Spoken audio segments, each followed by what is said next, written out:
At the beginning of the year, it's tempting to write out a few goals and set and forget and not think too much about it. But if you really want to get the most out of setting goals and getting a good plan and intention for the year, I think it's an important part of that journey is to reflect on the year that's just gone. And that helps you set yourself up for success for that future year. So one tool that I found quite useful is called a year compass. And it came to me from a guy, Andrew Wilkinson. He's the founder of Tiny Capital. Very successful and wealthy guy, and he explained in one of his recent emails he spent a few hours doing this process and it was beneficial for him, so I decided to do it for myself. And the first part of the process, and if you click and have a look at the description below, I'll put all the links, is to reflect on the year that you've just had. So if you close out 2024, it helps to set you free from the burdens and anxieties that you're carrying from that last year. Kind of start with a blank slate, and then you can set good intentions and plans and start thinking about what held you back from the goals that you had for a clearer and cleaner 2025. So your calendar review is a very important part of that, and you need to reflect to say, okay, if I don't have a good calendar to help me reflect on that last year, maybe the habit you need to start with is keeping a good calendar so you can see how you are spending your time. And that helps create self-accountability and extra discipline. So there's kind of key areas you want to be reflecting on is your personal life and family life, career and studies, friends, community, how you relax and what hobbies you've got, health and fitness, and mental health and that self and well-being. And what you might start to find is when you're reflecting is there might be areas where you've been lacking.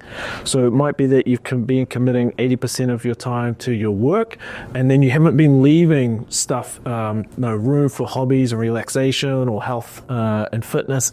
And the position you're in right now is unbalanced. And it's okay to have periods in your life where professionally you dedicate most of your time and resources, but most people can't sustain that forever. You want to have more well-rounded and balanced, and spending time in the gym 5-6 times a week or doing a bit of fitness, even like a long walk, is actually going to help on the professional side. So there's lots of questions that help you reflect in these areas, and then some of those reflections might be highlighting areas of weakness or areas where you want to improve, and that will help you plan. That's good. But also part of the review is looking at the wise decisions that you made, big lessons that you took out of the last year, any of the big risks that you took, any surprises, what you did for others helps you have gratitude, and that's really something that's lacking for a lot of people is reflecting, then having the gratitude, and even getting to a point where you're prompting yourself to say thank you to people that have helped you, what you've completed, projects, asks, the tasks, like what did you get done? It's okay to be proud of your achievements and proud of yourself, and sometimes other people haven't told you. It's okay to say, yep, I got this done. I'm proud of myself for that. So proud achievements, it gets you to list them out. 3 people who influenced you. You can start to say, okay, maybe I thought objectively these are the people that were helping me, but as I think more deeply about it, maybe it's colleagues, co-workers, maybe it's somebody that's under you at work, maybe it's a friend or family member.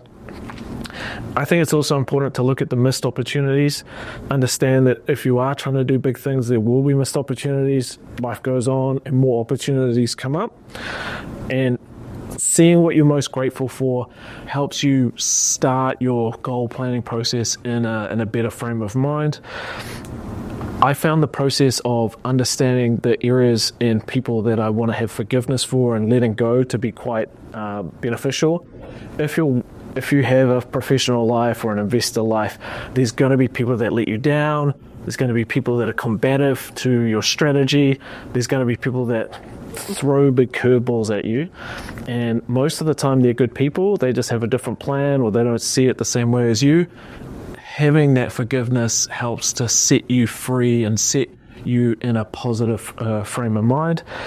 And I quite enjoyed the process of, if there was a book or movie about your life, what would it be called?